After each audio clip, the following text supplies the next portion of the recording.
Apparently not a lot of people here are interested in measurement. It's really important. The session title today is Food by the Numbers, Measurement, Tracking, and Data. This session will analyze measurement, tracking, and data associated with various food waste reduction and diversion activities. We'll learn about data analysis and also measurement that's critical to local government, special events, and cleaning efforts. And remember, you can't manage what you don't measure. Our first presenter is Jen Jordan. Jennifer Jordan is the Resource Management Superintendent for the Iowa City Landfill and Recycling Center in Iowa City, Iowa. She has a BA in Geography and an MA in Urban and Regional Planning, both from the University of Iowa. Jen is a certified compost operator. She has worked with commercial partners in Johnson County to divert food waste to the commercial compost facility at the Iowa City Landfill and Recycling Center. In the summer of 2014, the city of Iowa City worked with US EPA to pilot Food Too Good to Waste, yay, and piloted a residential curbside food waste collection program. The city rolled out a comprehensive residential food waste reduction and voluntary curbside collection program to its 15,300 curbside customers this year in March 2017. So let's give Jen a round of applause.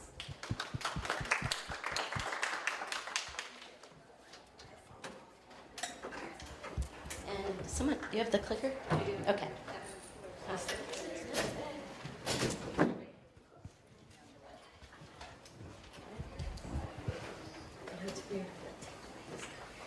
All right, well, good morning, everyone. Is that okay? No, it's not going to work unless it's up by your mouth. You have to hold it. I'm sorry. That's all right. I'm just a hand talker, so I'll just have to switch back and forth. It'll be fine. Okay, so I'm going to talk about the Food Too Good to Waste program that we piloted back in 2014, as well as the addition to that we did, which was a curbside pilot program. So I'm going to start with a little bit of background in Iowa City, in Iowa. And how many of you are from Iowa? Okay, awesome. So one thing that came up over breakfast this morning, if you're not aware, Iowa landfills are pretty different from other landfills across the country. All but 2 landfills in Iowa are actually publicly owned. So when Iowa landfills talk about having facilities co-located, like the fact that we have not only a landfill at our facility, we have a recycling center, we have a compost facility, and we have a household hazardous waste facility.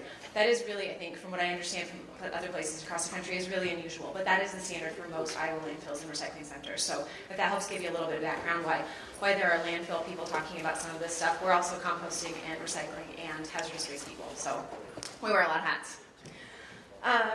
And a lot of the hats actually were started back in the late 80s when a lot of legislation went through in Iowa to keep stuff out of landfills, which is part of how all these programs got started. Specifically, yard waste composting. Yard waste was banned from Iowa landfills back in the late 1980s. And if you sat in on any of the presentations yesterday, some of this may have come up already. But that gave us kind of a kickstart for getting some of our composting programs started here in Iowa. And most landfills primarily still just do landfill compost facilities, mostly just do yard waste, but there are a handful of us that do food waste composting as well. Our food waste program actually started in 2007, and this is just all a little bit of background to get to the food waste reduction part. We started doing food waste composting in 2007, in part with the University of Iowa pilot project with some students in the Hillcrest food service facility, one of the 2 major food service facilities on campus. So that started as a student program. It went really well. We actually, as part of a memorandum of understanding with the University of Iowa through that pilot, agreed that if it went well, that they would do certain things and we would do certain things. On our end, that included actually expanding our permit to be able to take more food waste in, reaching out to commercial generators, and really kicking off our food waste reduction and composting program.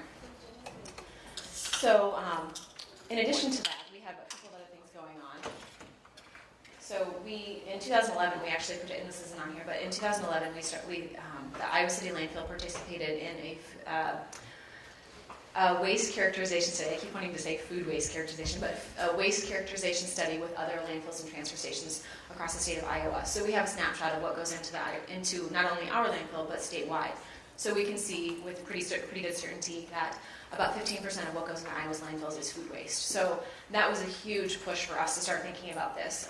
At the same time, we started having the conversations residentially with residents that, we have this facility, we're already taking food waste from some commercial generators in our service area, which is Johnson County. But we really wanted to be taking this to the residential level as well. So we had been talking with EPA about some other stuff, and they were actually, they approached us in 2013 to pilot the Food Too Good to Waste program, which was really about reducing food waste at the residential level. So that's primarily what I'm going to focus on. We also used that opportunity, a 6-week pilot, to try pickup at the curb for food waste. We already have a pickup in place for yard waste since it's banned from the landfill, but we use that opportunity to pilot that food waste collection as well. Okay, so specifically then for Food Too Good to Waste, which I abbreviate the FTG-TW, I don't say it that way, I just always call it Food Too Good to Waste, but anyway, it's much easier to type that than. So our goals there were 3 or 4 of them that we really wanted to focus on. Teaching Iowa City residents, about the larger social and environmental impacts of food waste. We have some really great food rescue organizations and opportunities in Johnson County, but we still end up obviously with 15% of what goes in the landfill as food waste, which roughly translates to, I think, around 18,000 tons a year in our service area for 150,000 people. So we have huge opportunities for improvement there. We really wanted to start getting people to think about changing the social norms regarding food and waste and combining them, and to really help people start to think about a new social norm of, first of all, why are we wasting so much food? Getting the word out there that this is going into the landfill, which we can deal with. I mean, we can landfill it, create methane, collect it. We actually just flare our methane at this point, but the point is that's the end of the pipe. We have so many opportunities upstream of that, and I'll go back to, I didn't point that out, but I'm sure you've seen this at least once or twice in the last day, the food recovery hierarchy. The first thing is really source reduction. I mean, we're talking about composting here, we're way down here. It's really just one step above the landfill, and as a landfill superintendent, we recognize that. Sure, we'll take the food waste in the compost facility, but we'd rather not get it at all. Even our compost facility is highly subsidized by landfill tipping fees. If it's not coming in at the landfill, we're not getting, it's definitely not a good use of it. Composting is a better use, but it's not anywhere near what it could be. So we really wanted to impart that to people, that we can take it, and not hence the curbside collection pilot, but we really want to get people thinking about changing their habits in their home and in their daily lives. We wanted to gain experience in implementing Food Too Good to Waste and really overall food waste reduction strategies in the home. And then, again, we wanted to utilize the opportunity for the curbside collection pilot. So the pilot for us, I keep saying I had an amazing intern that implemented this. So this for me is, I probably did 10% of this work, just to be clear. So there are some details that I may not have. I have the reports and I helped write those reports, but there are maybe some things that I don't have a direct answer on. I might have to look up. So my intern at the time, Jane, did the vast majority of this work, and she did a phenomenal job. So the pilot for us, we invited 300 homes to participate from across 5 different areas around the community. We really took into account different demographics, or tried to take into account different demographics, different areas of town, different levels of income, different ethnicities, everything that we could incorporate into this pilot to get different feedback and different data. The outreach consisted of letters with the old school self-addressed stamped envelopes, which always makes me giggle.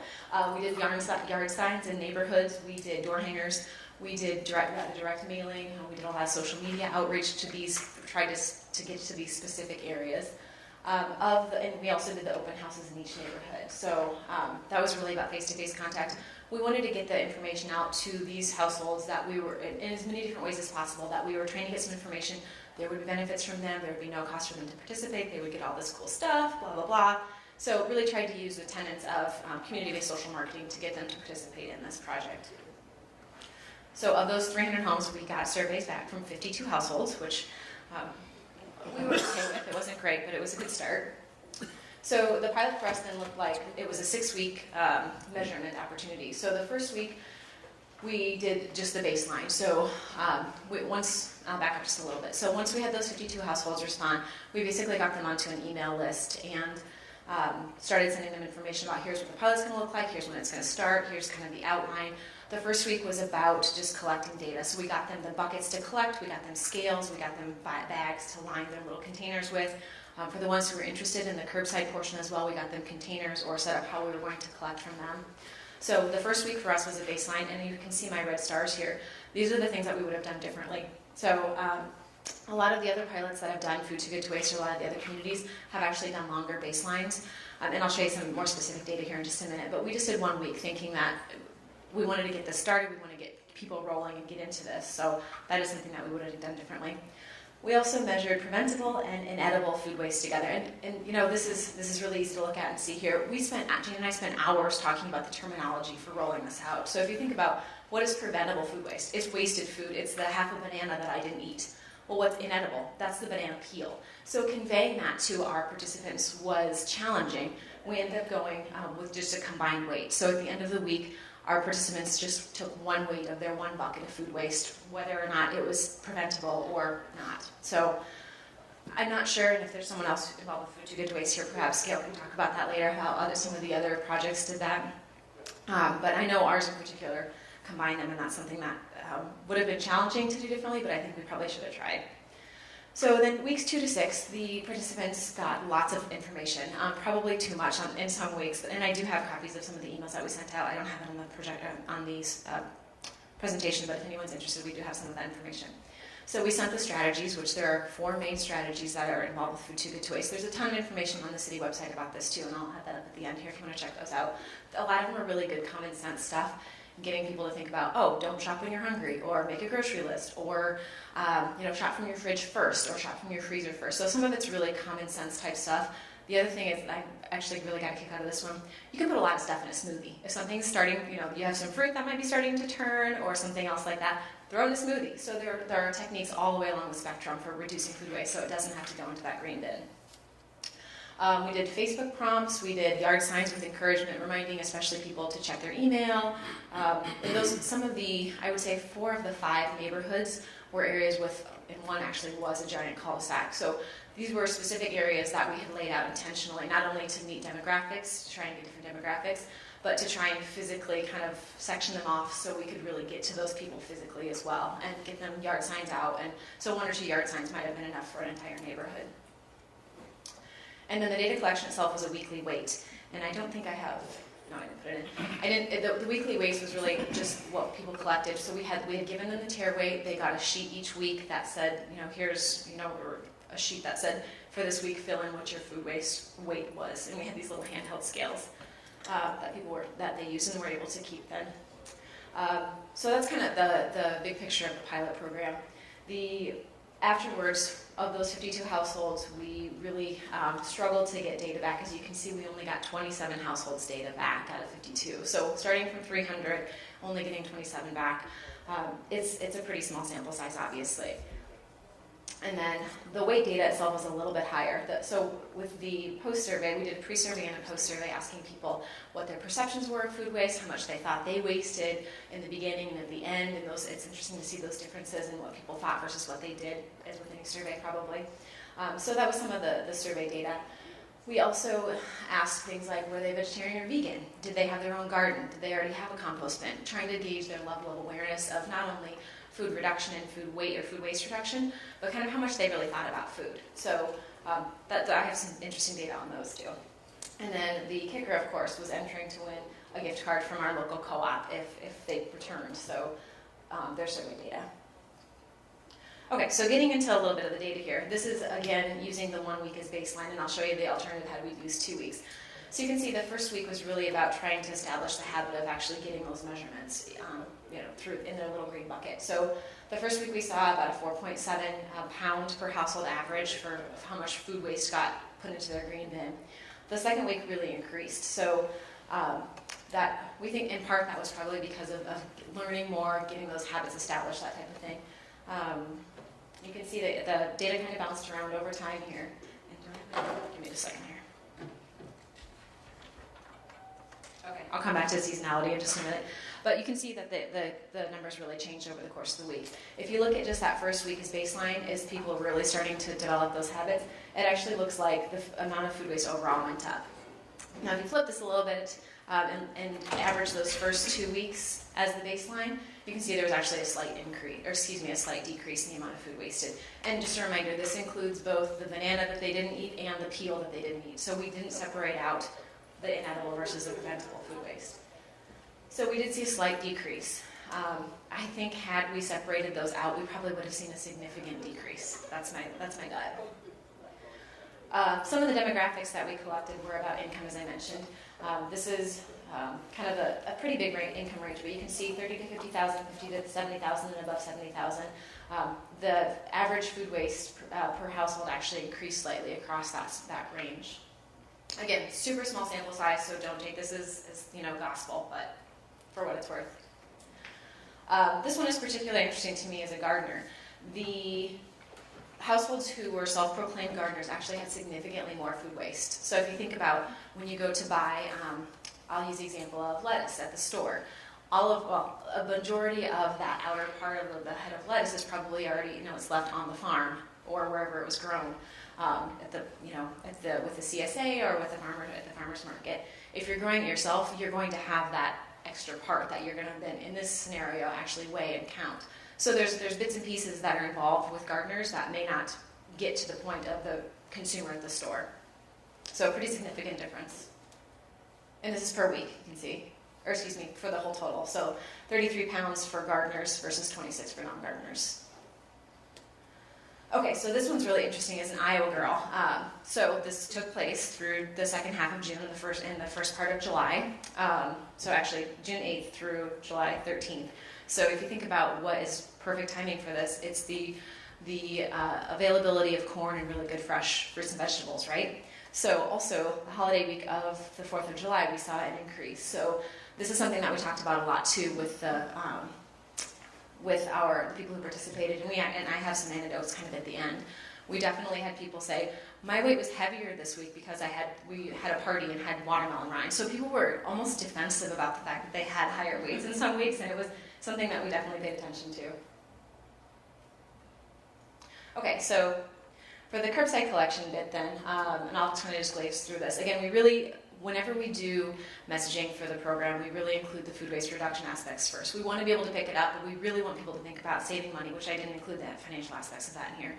But we really wanted to encourage people to think about saving money and saving food waste in the first place, and then composting if necessary. So for the curbside collection, we tried a couple of different containers. We're actually still working through this one, and I'll come back to that in just a minute. But we tried 3 different types of containers. The system that we have in place, or had in place prior to this, was that if people have a lot of material, they can purchase a cart or a container basically on their own, and then purchase an annual yard waste sticker that costs $25, and that gets them weekly collection for the entire year for that container. We're actually changing that program starting January this next year, but that's the system that was in place here. For the people who already were participating in that program, they could actually just put their food waste right into the container that they already had. So really not much change for them. We also had some containers that we provided that were 65-gallon, I believe, and we got some comments back on those that they're huge and people didn't necessarily want those just for food waste. That's what we had access to at the time, so that's all that we used for that. And then we also used paper bags. And those were for households who were willing to try it. It was a little bit messier. We definitely wanted to, we were pretty sure going in that wasn't going to work very well, but we wanted to include that to make sure that was the case and kind of have that default. So those were the types of containers we used, and what we're actually going forward with, since we rolled the program out in March full scale, we will actually be providing containers for residents who do want them, and I think we're going to have a couple of different sizes of containers, probably around a 15 or 20-gallon container. And then for people who want to do co-generated, essentially, yard waste and food waste, we'll have probably a 65-gallon option. So again, the key message with all of this is making sure that people are reducing first and then composting. And the other part of it is keeping it clean. We don't want your forks in there. We don't want your styrofoam. Please don't use styrofoam in the first place. We don't want your saran. We don't want your tinfoil. We just want the organic portion of your food waste. So that's been, I think the people to date who've participated really get that. I think as we roll this out, it's going to be more of a challenge for people who are kind of just halfway interested in doing this. They're going to think they're doing the right thing and they want to participate. So it's going to be on the city and our partners to make sure that we're communicating to people what's acceptable and what's not. Oh, we do have costs in here. Okay. So we did kind of a cost estimate in the beginning. The staff time, as you can see, is by far the largest part of this. And again, a lot of that was my intern, Jane. The education, the container, the bags, and the scales. We ended up, and we estimated for 300 households, which was really optimistic. The actual cost was far less. You can see the staff time is still pretty high. We had to do the same amount of work if we had 50 households or 300, so that didn't change a whole lot. The education was actually higher. We ended up doing more outreach than we anticipated.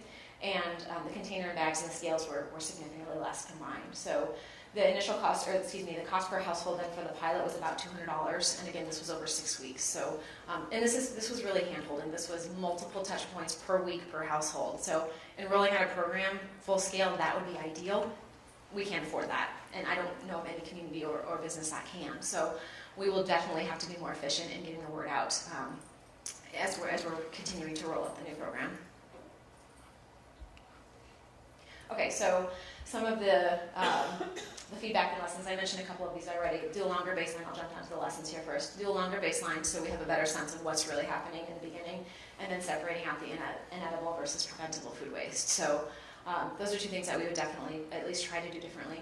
And I mentioned a couple of these also. Much of my household's food waste was inedible. So people are recognizing as they're putting stuff in the bin. And again, these are people who agreed to participate. They were probably people who already care about this.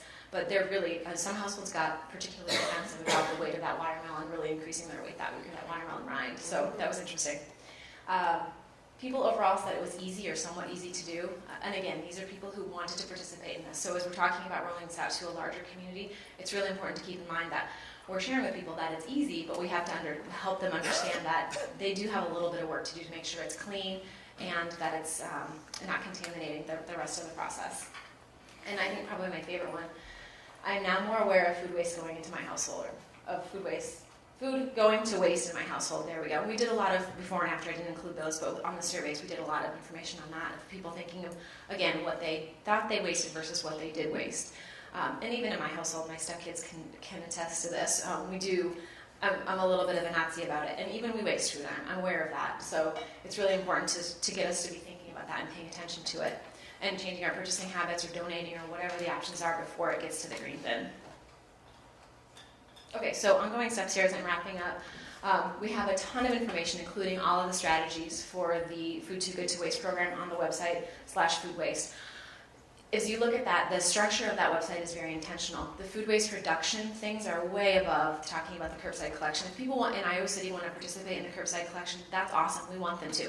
But we want them to read this other stuff first. And even if just a few of those things stick, they're starting to see that, and they're going to be seeing more and more of that. We're actually in the process of hiring a new recycling coordinator now, and that's going to be one of that person's one of their first things that they'll be working on is, again, we rolled out this program in March for the curbside collection and the overall food waste reduction. We did a bunch of outreach with City Channel for our local cable agency, and we did a lot of social media, we did a lot of outreach and got some really good press for about 3 weeks or 4 weeks, and we haven't done a lot since. So as soon as we get that person back in, or settled back into the office, we'll be pushing this again. Jane, that I mentioned a couple times, actually worked with Scott Kepke, who spoke yesterday. They put together this really cool food waste wrap, so you can check that out. Use wherever you can with this, certainly. We've also done a lot of outreach over the last few years at local facilities that are interested in hosting us. So tables, brochures at the Senior Center, the Iowa City Public Library, farmers market tabling. So if you Google Food Too Good to Waste, there are lots of great examples of other communities doing amazing things, including something similar to the event tonight with the students who are doing, a meal from food waste. So there's a lot of really cool ideas out there. You don't have to start from scratch for this stuff. So farmers market tabling is easy. People come up to you and want to talk to you about reducing food waste and learning techniques. So that's kind of one of those things, like if you need a little boost in ego, go check that out. Get that scheduled. And then I've already talked about the food waste. Okay. So, yeah. More questions to the end? Yeah, questions at the end. Thank you so much. That's great. It's important to know that sometimes good data comes in a qualitative, way as feedback instead of, always in numbers. So, our next speaker is Lynette Johnson. Lynette became executive director of the Society of St. Andrew in January 2017. She joined the organization in 2010 as regional director for Tennessee and Alabama, overseeing day-to-day operations in both states. She developed cleaning networks that now engage thousands of volunteers each year in hands-on food recovery work.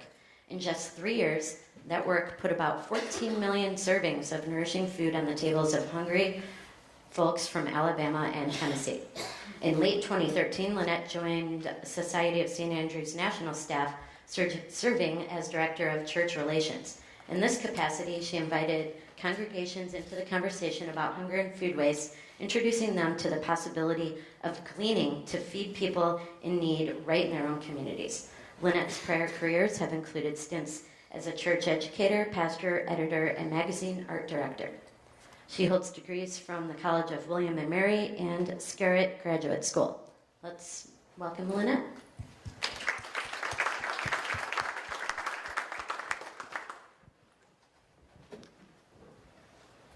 Thank you.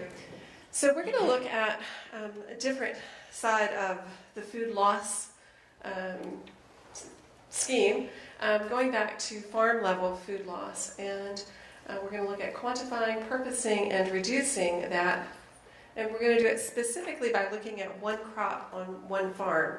So these are green beans, and this is a farm on the Cumberland Plateau in Tennessee that we're going to be looking at. So the farmer that we're talking about grows 3,000 land acres of green beans. He plants them 3 times over a 154-day growing season, so effectively he's growing 9,000 acres of green beans. His desired market yield would be 130 to 140 bushels of green beans per acre. So altogether that would give him 35 to almost 38 million pounds of beans that he's hoping to be able to sell during his growing season.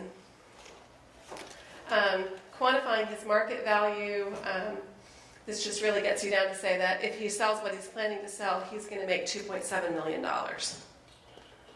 over the course of the season. The one thing that's a little complicating altogether is most farmers are going to allocate their production costs only over what they're able to sell. So if they've got crops, food that they grow that they're not going to be able to sell for one reason or another, they're not going to assign any value to that. And so when we start talking about enhanced tax deductions, it's a little harder for them to take the tax deduction if they haven't assigned a value to that food. So asking farmers to think of what they're not able to sell as food is a little bit different than what they're used to doing. So on the Cumberland Plateau, there are a lot of factors that would lessen the crop yield. And some of those factors would be loss due to disease, loss due to moisture at various points in the growth process. And then the final bit there would be loss due to issues with regard to planting itself or to the quality of the seeds or the soil.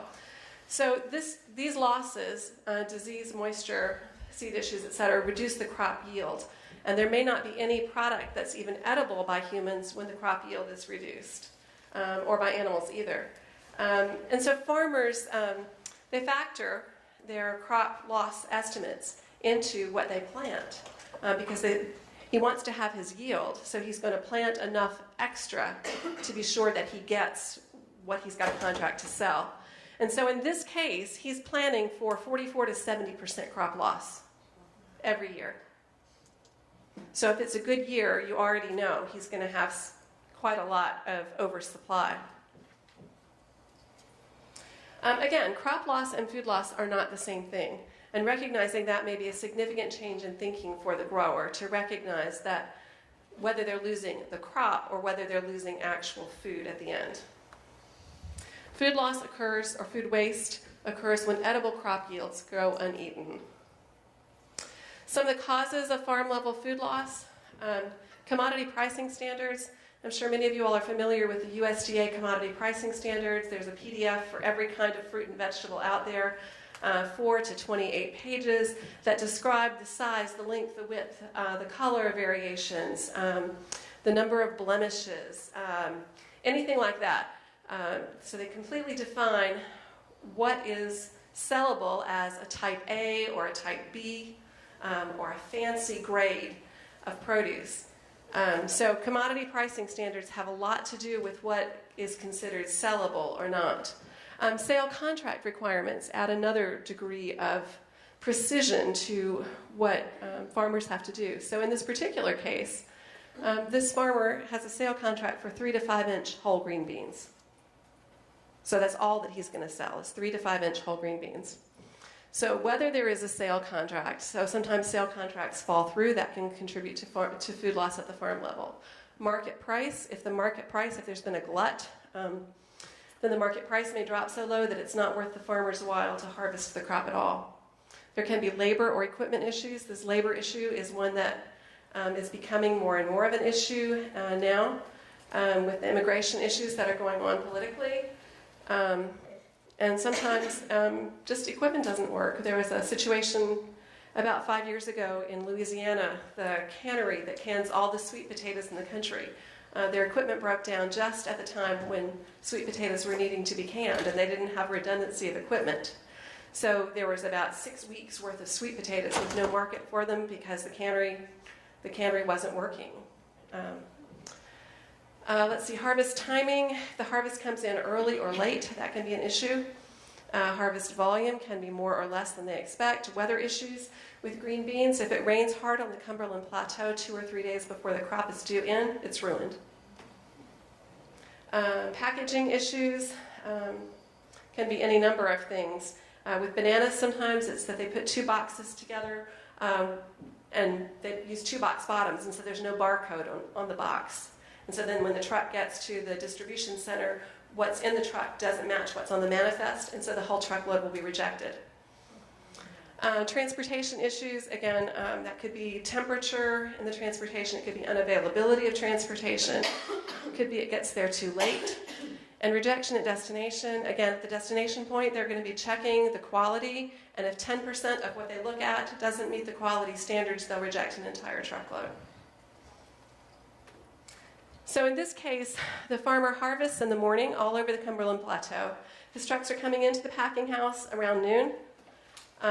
This is this harvesting equipment down here, they actually slide in the whole truck into the packing house. And then all of the beans then go into a sorter. And the ones that are 3 to 5 inches meet the test, and so they pass on through and immediately go into a wash-dry system, and then a hand processing system where they're checking again to be sure that the beans are meeting the quality. The ones that are not go into the chute. And then within 40 minutes, they are boxed and ready for sale. And the beans that don't meet the standard are passing out of the packing house on a conveyor. This farmer loses 1,000 pounds of green beans every 6 to 10 minutes. 9 hours a day, 6 days a week, during his prime growing season. So mid-June to mid-October. The beans are coming on a conveyor out of the packing house, and they go into a dump truck. Before the farmer met the Society of St. Andrew, that almost all he would go and dump it into a pit in the ground. And the reason he did that, he had OSHA regulations that it had to be off his property within a certain period of time. So the hole in the ground was the best place for it. He would give some of it to neighboring farmers to feed animals, but there just weren't enough animals nearby to eat that much food. So we approached him in 2011 about using some of that food to feed people. Obviously, we've already talked about that. So the Society of St. Andrew has been recovering food for about 38 years, and our philosophy is that we want it to be as easy for a farmer to donate food as it is for them to throw it away. So we try not to impose additional hassles on the farmer to make the food donatable. We don't ask them to do extra stuff, and we will work with the farmer however it's easiest for them. So if that means that the food is still in the field, we will send volunteers out into the fields to glean it. If it's in the packing house with culls of bins and grade outs, we will come and, bins of culls and grade outs, we will come and pick up the bins. If it's a truckload of food, we'll get a truckload of food. So we'll do it however it's easiest for the farmer. So there are a lot of challenges to recovering these green beans. First of all, there's the sheer volume. 1,000 pounds every 6 to 10 minutes, that is a lot of green beans. Field heat, particularly in the mid part of summer, these beans have been outside in 100-degree weather, so they're going to continue to bake. When they get into a truck, they're baking from the inside out. Field heat is a real issue. Mode of transportation, how are we going to get those beans from the packing house to wherever we want them to go? Cost of transportation can be expensive. 20,000-pound dump load of green beans would cost us about $400 to move a couple of hours away. So distance, again, because of the field heat, distance and speed are a big deal. Those beans need to be in the hands of the end user within 24 hours. So the person who's going to cook and serve them has to have them in hand within 24 hours of harvest, or they're going to be, the field heat will just have ruined them. So that's a real challenge. Availability of beans, again, If it's really hot or if there's been a drought, there may not be any beans at a particular time. If there's been rain, there may not be beans. And particularly with the ones that we're getting, because they're coming in with the field heat, we have to be sure that they don't get wet. So they may have been harvested, but if it starts to rain that afternoon, then the beans are going to be ruined because of the water that's gotten on them after harvest while we're transporting them. And finally, scheduling to get the green beans is always an issue because we have to have somebody ready to pick up the beans, somebody ready to bag the beans, somebody ready to work with them and distribute them. This is our first time working with this farmer in July of 2011. This pile of green beans was 60 feet long, 15 feet wide, and 4 feet high. 20,000 pounds of green beans, 2 hours of throwaways. So imagine he's throwing away that volume of green beans every 2 hours. It took 100 volunteers 6 hours to bag them.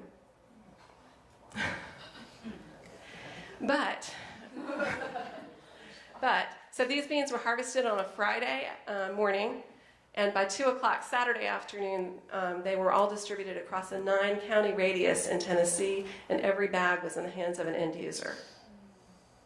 It was a tremendous logistical feat to make that happen. And, just a lot of effort on the part of the volunteers. There were, as I mentioned before about the field heat, there was some mush in the middle of the pile. But when all that mush was pushed together into one place, it filled one parking place in the parking lot. And the Knoxville Zoo came and picked that up to feed animals. So we've done this a number of times, and just bring the beans. These are sheltered under a canopy tent to keep them a little bit cooler. These were going to a senior center in Tennessee across about 3 counties, and so the seniors were just coming directly to pick them up, which is why they were in plastic bags. And the picture at the top left is actually in Alabama, same beans, just transported a little bit further. After working with the farmer for about a year on these large loads, we realized that because of the way the beans came out of the packing house, the point of diversion there was on this conveyor, that we could actually get smaller quantities and work much more efficiently and effectively with smaller quantities of beans. And so we began scheduling congregations, civic groups, corporations that were interested in distributing food to feed hungry people in their area. We began scheduling them just on a one after another basis, day after day, to come and get a pickup truck full of food. So 500 to 1,500 pounds, they could do that in 5 to 10 minutes under the conveyor belt, take that back, distribute the same afternoon right out of the back of the truck. Very, very effective. So potential for recovery. These large loads, just logistically, that's a mess. So we could do 1 to 2 of those a week at most over 14 weeks. So that would be 140 to 560,000 pounds of food if we were really working night and day to make that schedule work. Smaller loads, we could do 8 to 12 of those a day over about 110 days, which could yield 440,000 to 2 million pounds of food. So that's the potential for recovery from just this one farm. Now, our partners at Feeding America came in. They actually tried to get some beans, and we said, but your distribution isn't fast enough. This isn't going to work. And they said, but we want the beans. So they took 3 bins of beans, and then 3 weeks later, we were getting calls from people saying, why did you give us bad beans? Well, we didn't give them bad beans. They just weren't moving fast enough to distribute them. But they were really anxious to see if they could do something with the green beans. And so you probably, if you've been to other food waste events, you've actually probably heard Feeding America talking about these green beans. Because what they did then is they started thinking, could we change the point of diversion for the beans to make them easier to recover? So by changing the point and the method of diversion, they were thinking they could reduce some of those challenges, particularly the field heat and the speed.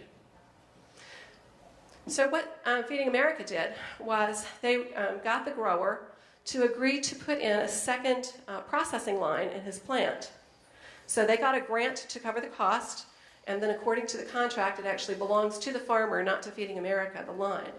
And the idea then is that the beans that don't meet the size standard for the farmer are now chilled. They're washed and chilled and dried, the same way that the beans that do meet the standard are. So the equipment was, I've heard different estimates, $37,000 to $50,000 for the equipment to do this. And then the beans can be in bins. We use both the cardboard and the RPCs to do this. So the there are a number of challenges with this. As you can see, it's not a clean process. There are beans on the floor there. So when we change the point and the method of diversion, we have actually all of those other challenges except the field heat. The speed, it's not quite as fast. You can wait 3 to 4 days now, but it's still faster than normal food bank distribution systems. And then there's some additional challenges that raises. One is the expense of installing the new production line. You know, you can do it at one farm, but can you do it at more than one farm? And this is a volume of waste that's happening all over the place. Staffing of the new production line, initially they thought they were going to be able to do it with just flipping a switch, but it actually is requiring almost a dedicated staff member to do that. There's some inconvenience and expense of the operation to the grower. There's a cost of those RPCs, bins, and pallets, and somebody's got to manage them to know what's there and what's not. The RPCs are expensive. They go out, they got to come back. Maintaining the proper temperature and the humidity of the product through the whole process through distribution is now an issue. And then finally, the number of steps, hands, and operations before it reaches the consumer. So if you think about it, every step along the way adds cost to those beans. So when we distribute food, our cost is about 3 cents a serving. We're very low to the ground. If we're sending it with congregations who come and bring a pickup truck, we have no expense at all with that. They cover the expense of their pickup truck. But then once you install the line and you're talking bins and pallets and RPCs and a staff to do that, then you're talking some more money involved. So potential recovery through this processing line would be 1 million to almost 4 million pounds of food a year. So you could get tremendously more going through this line. What actually happened, so our year 5 was the processing line's year 1. So we got up to about 210,000 pounds here on the fresh recovery in year 4. And then actually year 5 was, there was a bit of a drought in year 5, so there was less available. Then in year 6, we had a staff changeover mid-season, and that meant that we weren't as able to move on the beans. So the fresh line, the processing line got 160,000 pounds of beans the first year, 400,000 pounds the second year, and we're waiting to see what they do the third year. But I will say that the farmer right now has shut down production for an entire month because of heavy rains earlier in the summer. So this is peak of processing season, and he's out of business for a month. So the advanced projections that Feeding America had was that the first year they'd be able to get 400,000 pounds, the second year 1 million, and the third year 2 to 3 million. So as you can see, the second year they were at 400,000. And what they were finding was that they didn't have a means to distribute more than 400,000 pounds of food. Because getting them even in the bins, that's 1,000 pounds of beans in a bin. And you've got to have volunteers at that moment when they arrive to be ready to package them and get them right out. So that's still a challenge. So now Feeding America is opening mixing centers in several different places where they can bring large volumes of these beans and then other fruits and vegetables to be mixed together, and then truckloads can go out to food banks with smaller quantities. So instead of 40,000 pounds of beans, it might be 5,000 pounds of beans. Now, here's the hard part. This is one packing house in one small town with green beans. There are 5 green bean packing houses on the same row in that same town, all of them doing beans at this volume. So we're talking about mitigating the waste from 1 of 5 plants. And while that's happening in this place in Tennessee, it's happening everywhere else too. So this photo on the bottom left was Georgia in 2009. Same thing, beans coming out of the conveyor. One at the top, Adams County, Pennsylvania last summer. And this was Lancaster County, Pennsylvania, or York County, Pennsylvania last summer. So there are packing houses all over the country having the same volume of food waste all the time. So it is a real challenge to be able to find ways to get that food to people who are hungry. I've got some sources here that you can look at if you're interested, and that's my contact information. Thank you. Thank you so much, Lynette. Let's see. Our next speaker is Metin Cakir. Metin is an assistant professor in the Department of Applied Economics at the University of Minnesota. His research interests cover a wide range of economic problems in the field of food and agricultural economics and are centered on industrial organization, consumer behavior, and policy issues. His recent research includes topics pertaining to supply chain competitiveness, mergers, marketing strategies, vertical price transmission, measurement of food waste, healthfulness of food purchases, growth of organic markets, impacts from an animal disease outbreak, and efficacy of federal food assistance programs. Currently, Dr. Cakir is teaching a capstone strategy course and a course in managerial economics for undergraduates, and a marketing economics consumer theory course for PhD students. Let's give Dr. Cakir a hand.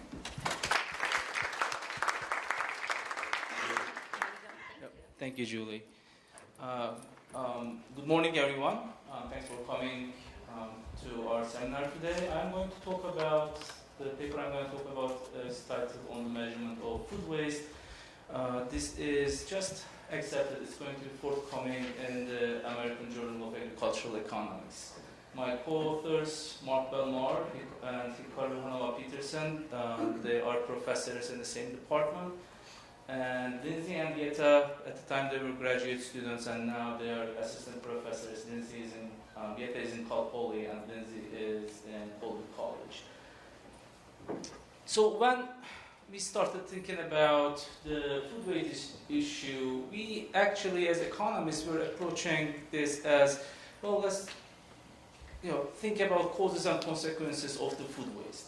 At the time, there were quite a bit of publications, mostly in the grade literature, on consequences of food waste, talking about the economic, environmental, and social costs of it. And some of those estimates were large. It generated lots of discussion among economic circles in the industry, and it generated quite a bit of attention from policymakers as well. So, with such consequences, we thought we will approach, from economic theory to the causes of the food waste. But it didn't take us long, once we start reading and researching, to see that, in fact, we did not know much about the consequences of the food waste either. It's mostly because the current estimates were widely different coming from different organizations, because the definitions were inconsistent with one and another. So we steered our research and we decided to write on the measurement of food waste. That what I'll be talking for the rest of the presentation. So it is a big policy issue, right? If one is to believe some of the popular rhetoric, food waste is one of the defining food policy issues of our time. A couple of challenges, there are a lot of challenges in studying food waste, but a couple of them is that it generates some emotional reaction as well. And in some ways, it is also, those reactions are likely due to social norms and value judgments associated worldwide with wasting of food. It is a big policy issue, but sound measurement of food waste is central to sound policy making. However, the estimates of the quantity and the cost of food waste provided by major institutions are differing by a lot. According to Food and Agricultural Organization of the United Nations, 1/4 to 1/3 of all food produced worldwide is wasted. That is quite a big range. Food waste estimates in the United States range from 35 million tons, that is EPA's estimate, to 103 million tons, which is, I believe, iwrc estimates from Economic Research Service. The main reason for that is the extant definitions of food waste provided by these major organizations, Food and Agriculture Organization, Economic Research Service, European Union's of Fusions Task Force, and EPA are not consistent with one another. And I will be reading those definitions to make our point a bit more clear in this presentation. Therefore, we do not have an unambiguous way of measuring food waste as well as costs associated with food waste. Now, given this, we said, okay, how could we approach to this problem a bit more systematically, that is consistent not only in our discipline in economics, but across disciplines and even countries. That was our goal, to develop a framework. So we thought about a simple framework which is based on the life cycle of a typical food item. Based on this framework, we identified the shortcomings with extant measures of food waste, and based on those shortcomings, we propose a more consistent and practical approach. We provide a systematic way of thinking about the cost of food waste, which, so I'm talking about two different things here. The quantity of food waste has issues in measurement, and then the cost of food waste, which brings in the sort of per unit price. The question of what is the per unit price of food waste is also problematic. So that is the second point there about the cost of food waste. And then, using this framework, we're going to identify points where policymakers can intervene, and whether or not those points are interdependent. Are there any complementarities at those points? So the life cycle of food.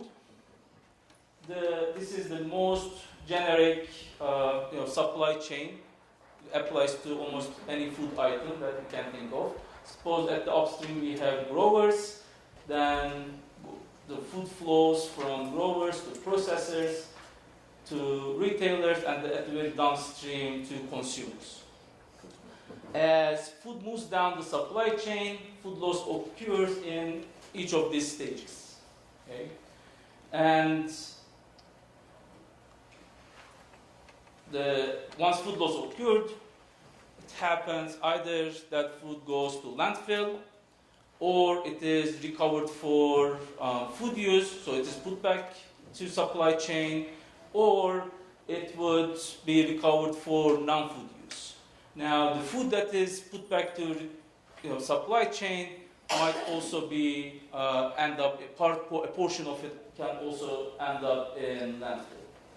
So each of these scenarios would, to give an example, if we focus on, that's true for each of the supply chain, right? So if we focus on the one stage of the supply chain, which is the grower, then at the QG, suppose that is total food at the grower stage, that is going to either flow to downstream by a fraction of 1 minus LG, and L, think of it as the fraction of food loss as the grower, at the grower stage.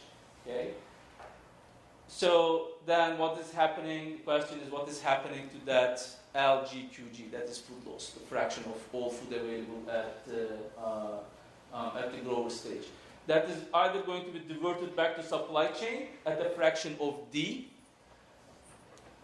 or it is going to be recovered for non-food use at a fraction of R.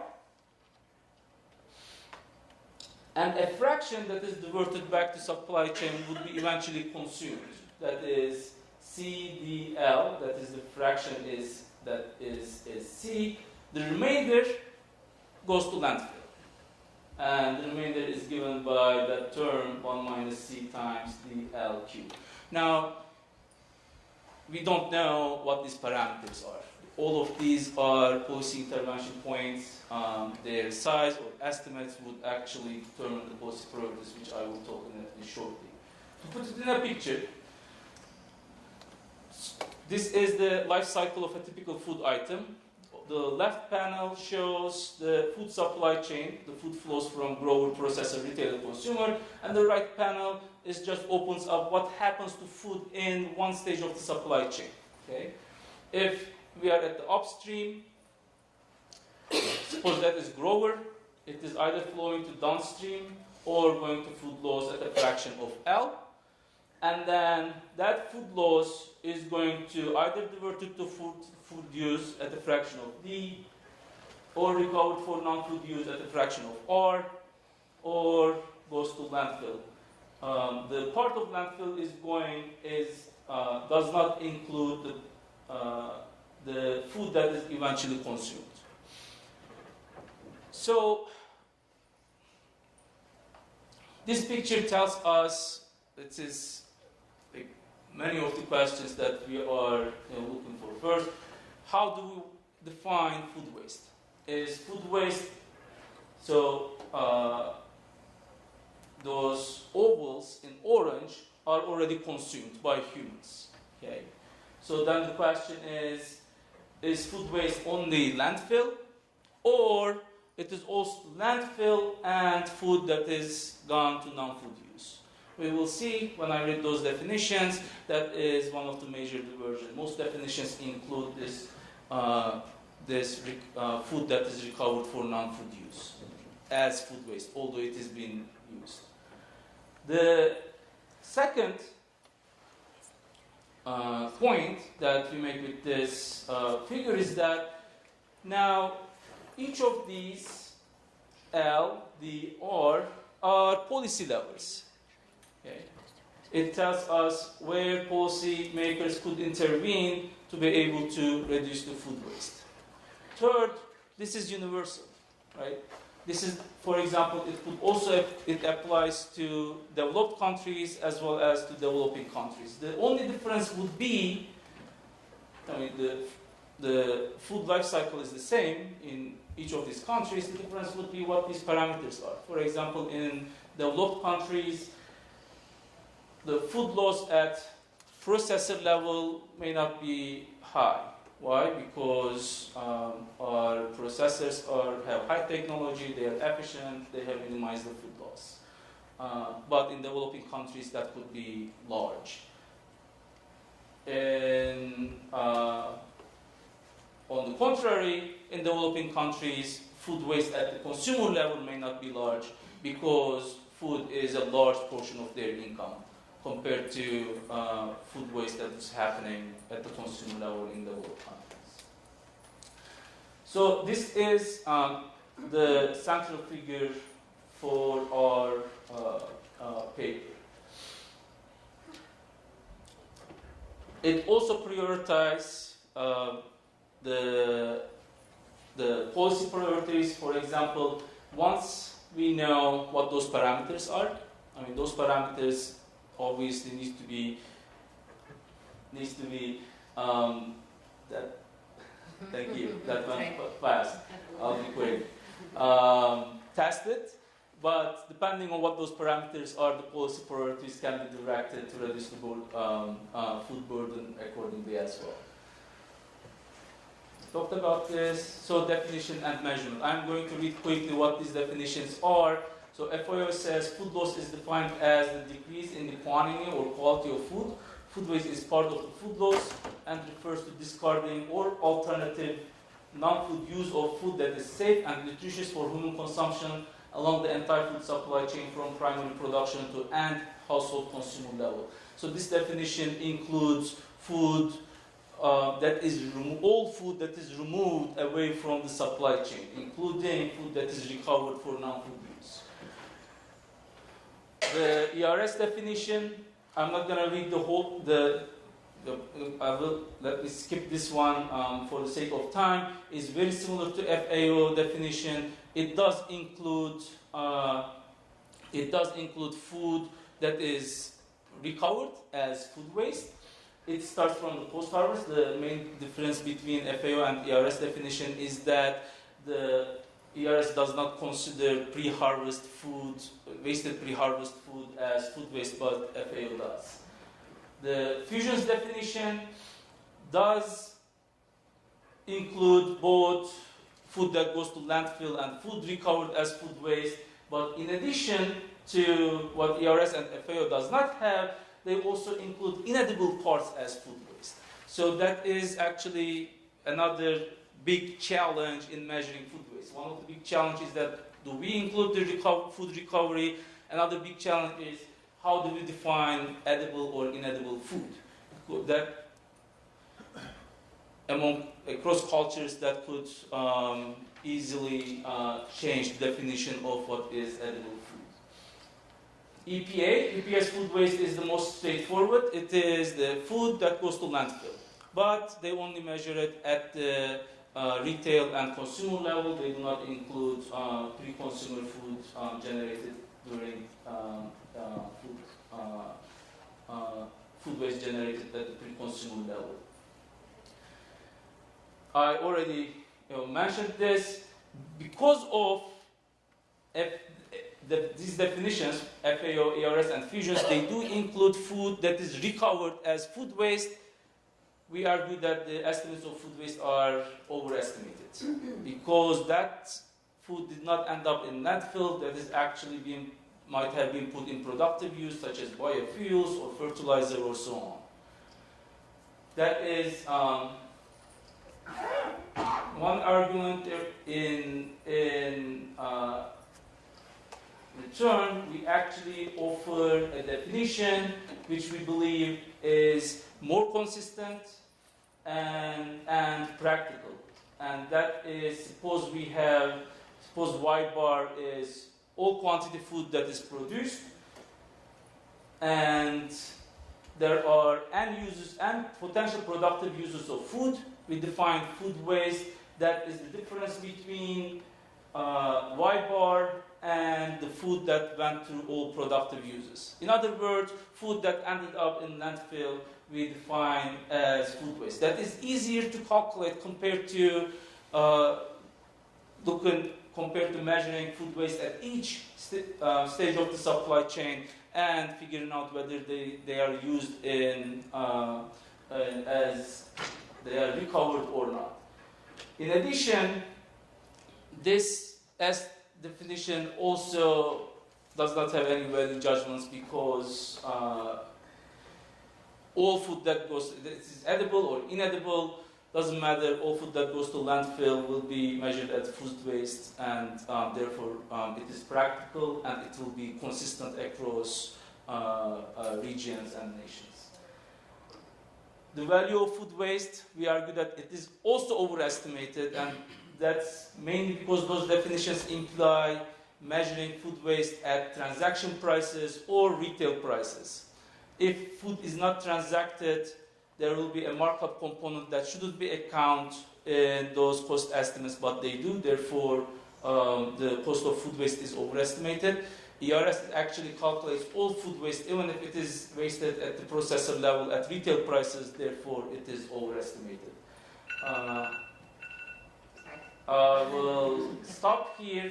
One thing that I would like to make here we also show in the paper that these policy priorities are in the food flow chart.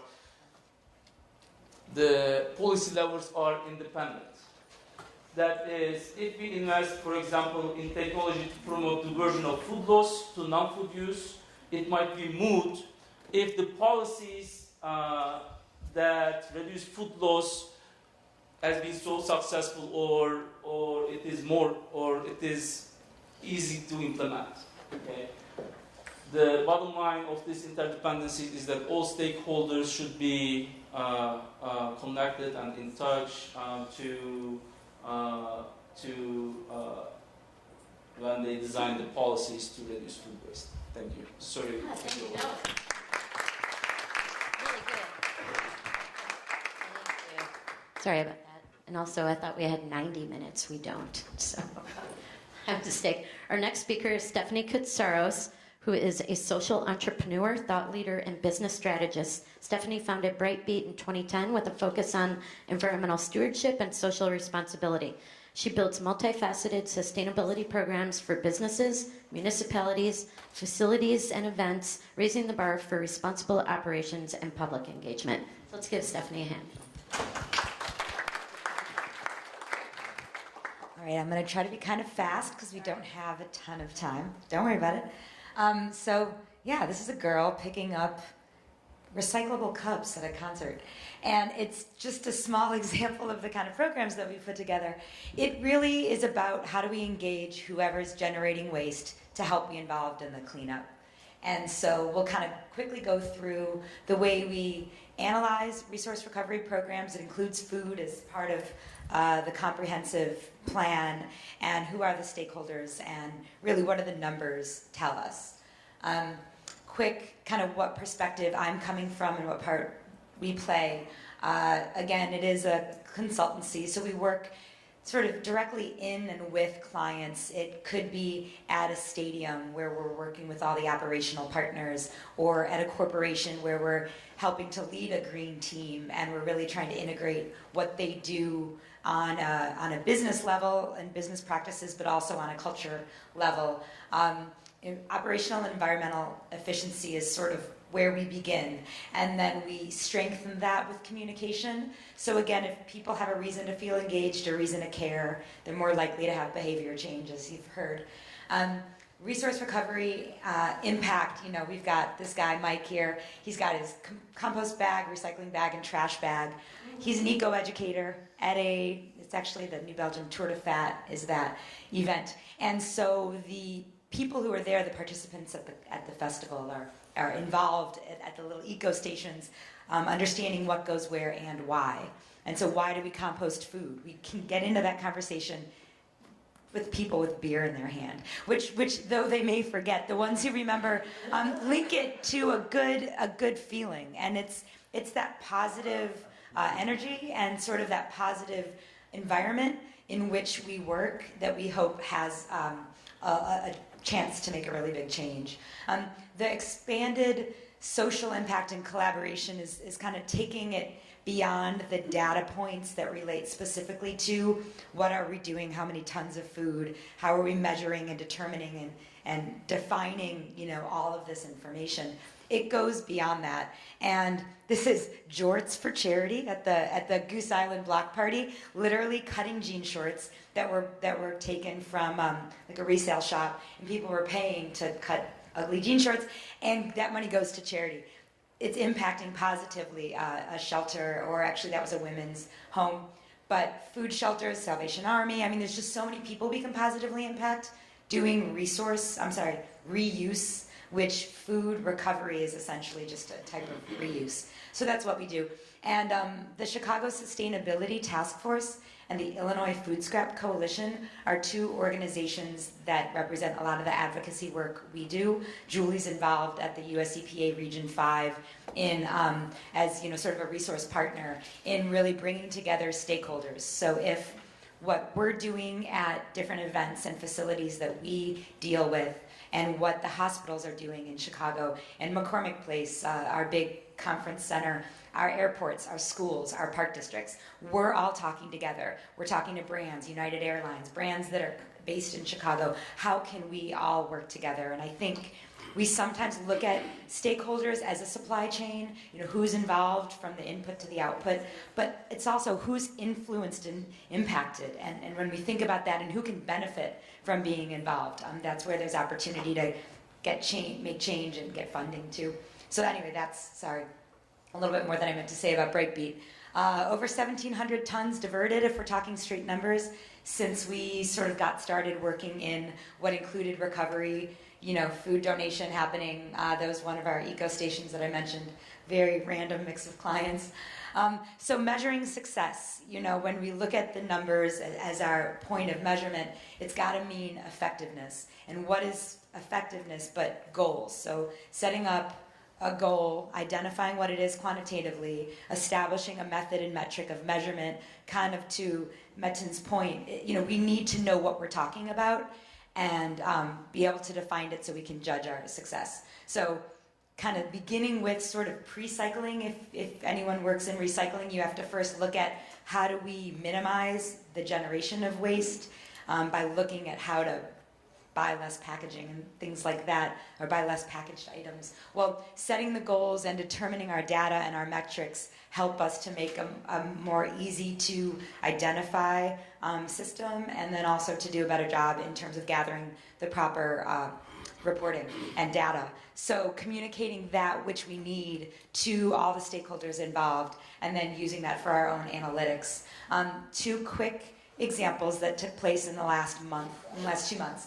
This is a Major League Soccer All-Star game, took place in Chicago. Our entire country had a soccer team to play against Real Madrid, and I think we got our butts handed to us. But anyway, so this was a pre-event, and the goal was zero waste, which is so generic, but essentially 90% or more landfill diversion. And the long and short of it is, if you can tell, this is a goal, and there's our pie chart. We scored. And so we did achieve diversion 98%. On the upside is 7,000 pounds of material reuse. Soccer goals were donated to the Boys and Girls Club. A lot of these banners and other material items, other actual lumber and things were donated to people who could reuse them. People don't think of production waste, just like construction and demolition, just like when we're talking about all these uneaten beans. Like, this guy just includes that as part of his P&L. Like, no one considers this waste. So looking at that with events and even just municipalities, there's a lot of opportunity there. And it also throws off the fact that our composting was like a percentage. But anyway, we did compost a little bit.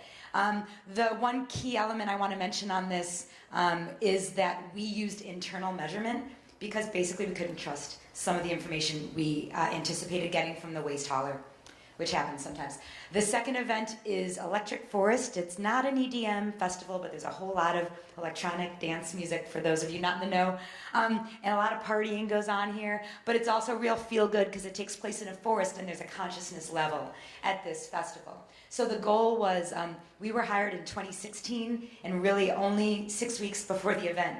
So I could identify what they were doing and really look at how to make a difference in 2017.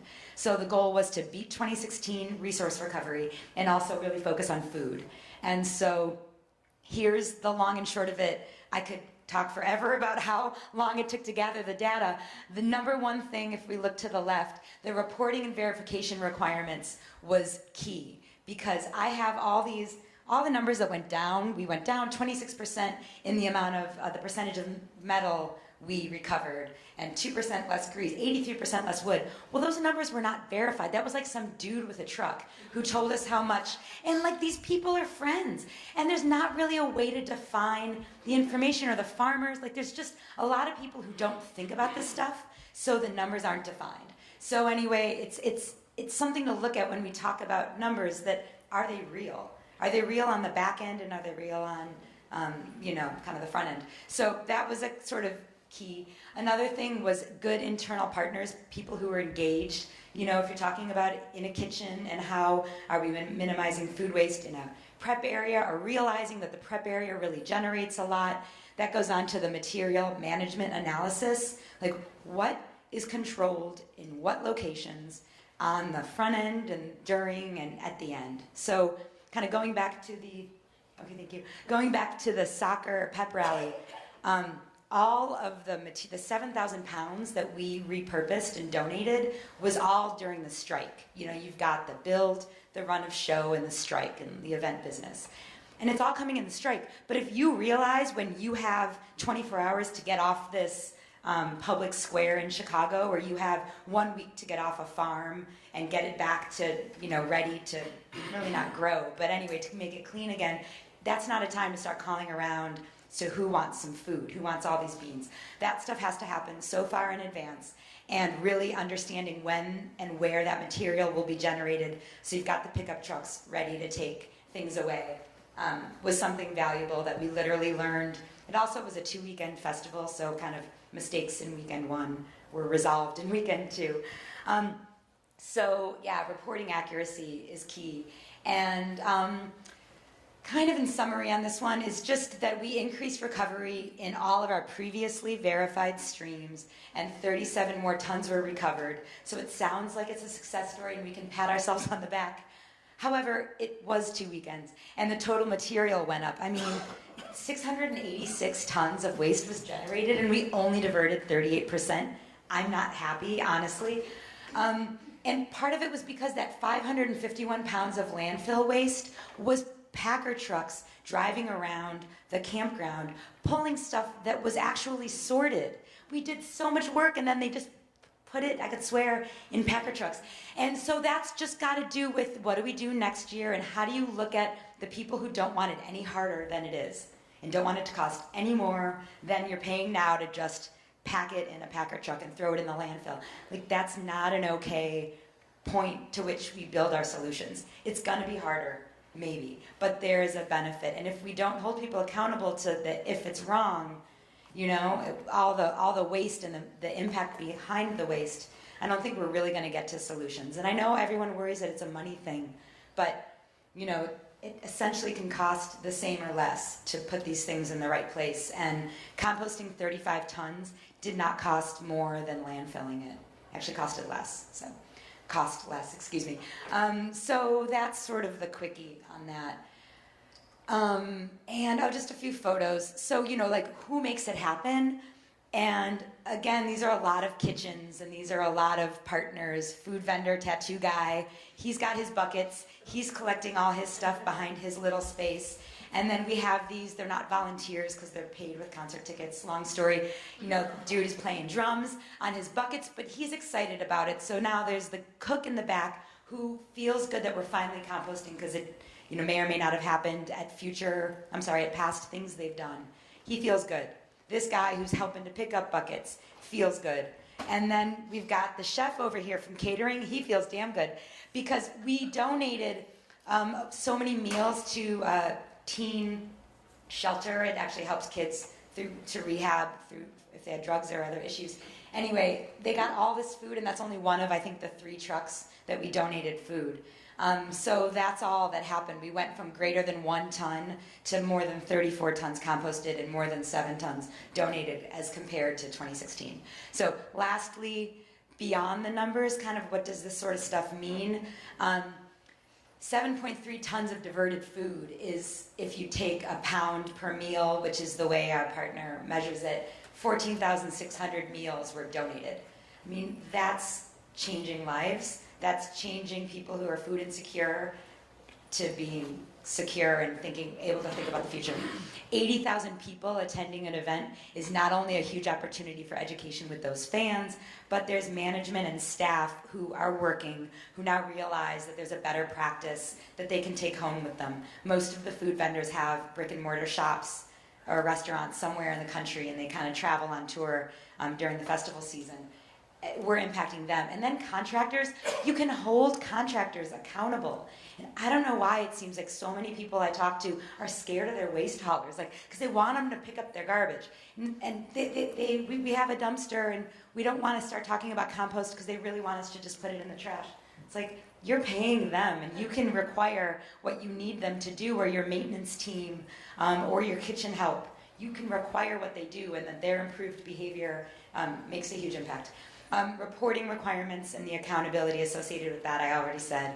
Local partnerships, and that's something where Kent County is where Grand Rapids, Michigan, it's the county that they're in, and they were invaluably helpful with helping me kind of navigate the people I could trust in the supply chain, to get better reporting than I had in the past. And the storytelling, we can tell each other in this room, and we're getting best practices, hopefully, and meeting each other, contacts and that. But, hopefully we're inspiring here. But also, if we're making our bosses look good, our clients look good, our mayor look good, they are going to be more inclined to support our programs, and it reinforces their belief in the value of them. And that's happened thanks to EPA awards that our programs have won, and just thanks to, positive PR and things like that. So don't underestimate the value of taking photos and telling the story. Social media, get your intern to do it, and I think it does make a big difference. So that's it. Chicago Sustainability Taskforce.org if you want to know about that organization. IllinoisCompost.org, Illinois Food Scrap Coalition. We have a whole white paper on the economic impact of food composting, and we're doing a lot more on that in Illinois. So yeah, check those out. Email me. Thank you for your time. Thank you so much. So I know that we've run over a little bit, and everyone probably wants to go to lunch, but if you want to stick around for a couple minutes and have questions, or maybe you want to connect with these people, this will give you an opportunity to have a one-on-one and ask questions and meet these people person to person over lunch. That's also a good idea. So maybe just a few minutes, a couple questions. All right, this is for Metin. As you may know, there's a national goal of reducing waste of food by 50%, and this is something that EPA is working on. I work for EPA. One of the things that's challenging for us is understanding what the baseline of wasted food is. And as you talked or discussed, there's different ways to measure that. But I was curious to know, from your perspective, if this is how you might go about thinking about this, because I think it's helpful for everyone who's working all along the supply chain to understand, how they can go about measuring? So USDA, I think, is the main organization. Is now developing perhaps a new measure.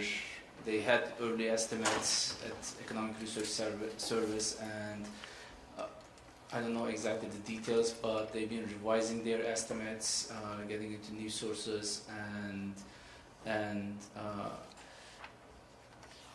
they will be, I think they are going to be the main organization to track how food waste is changing over time. Now, in our our concern was mainly two things.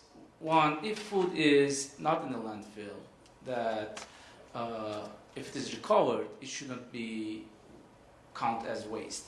And I don't think right now the new definition is going to change that. I think the definition is going to stay as food that is removed from the supply chain.